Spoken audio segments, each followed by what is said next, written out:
ਵੇਖ ਲਿੱਤਾ ਹਾਂਜੀ ਵੇਖ ਲਿੱਤਾ ਹੁਣ ਤਾਂ ਵੇਖ ਲਿੱਤਾ ਦਿਖਾਣੇ ਆ ਤੁਹਾਨੂੰ ਇਹ ਆਪਾਂ ਲੈ ਕੇ ਆ ਗਏ ਤੁਹਾਡੇ ਵਾਸਤੇ ਕਸ਼ਮੀਰੀ ਸੂਟ ਕੀ ਕਸ਼ਮੀਰੀ ਸੂਟ ਤੇ ਸੂਟ ਵੇਖਿਓ ਆਏ ਹਾਏ ਹਾਏ ਹਾਏ ਹਾਏ ਹਾਏ ਹਾਏ ਇਹਦੀ ਕੜਾਈ ਵੇਖਿਓ ਜੀ ਕੜਾਈ ਤੇ ਇਹਦੀ ਬੋਟਮ ਵੇਖਿਓ ਬੋਟਮ ਆਏ ਹਾਏ ਹਾਏ ਹਾਏ ਹਾਏ ਪੂਰੀ ਵੂਲ ਵਿੱਚ ਰਹੂਗੀ ਤੇ ਇਹਦਾ ਦੁਪੱਟਾ ਵੇਖਿਓ ਜੀ ਦੁਪੱਟਾ ਹੀ ਵਾਰ ਕੇ ਚ ਰਹੂਗਾ ਪਲੇਨ ਨਹੀਂ ਵਾਰ ਕੇ ਚ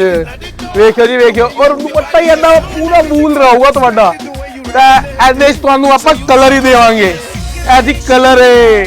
ਆਏ ਹਾਏ ਹਾਏ ਹਾਏ ਇਹ ਵੇਖੋ ਜੀ ਕਸ਼ਮੀਰੀ ਸੂਟ ਆਏ ਤੇ ਇਹਦੇ ਚ ਤੁਹਾਨੂੰ ਸਾਈਜ਼ ਮਿਲ ਜਾਣਗੇ M ਤੋਂ ਲੈ ਕੇ XXL ਤੱਕ ਤਾਂ ਅਗਰ ਤੁਸੀਂ ਰੋਹਤਕ ਤੋਂ ਹੋ ਤਾਂ ਤੁਸੀਂ ਆਪਾਂ ਸਾਡਾ ਸਟੋਰ ਵਿਜ਼ਿਟ ਕਰ ਸਕਦੇ ਹੋ ਜਿਹੜਾ ਹੈ CM ਹਾਊਸ D ਪਾਰਕ ਤੇ ਅਗਰ ਰੋਹਤਕ ਤੋਂ ਬਾਹਰ ਤੋਂ ਹੋ ਤਾਂ ਤੁਸੀਂ ਨੀਚੇ ਦਿੱਤੇ ਗਏ ਨੰਬਰ ਤੇ DM ਕਰੋ ਤਾਂ ਆਪਣਾ ਇਹ ਸਾਈਜ਼ ਬੁੱਕ ਕਰੋ ਤਾਂ ਲੈ ਜਾਓ।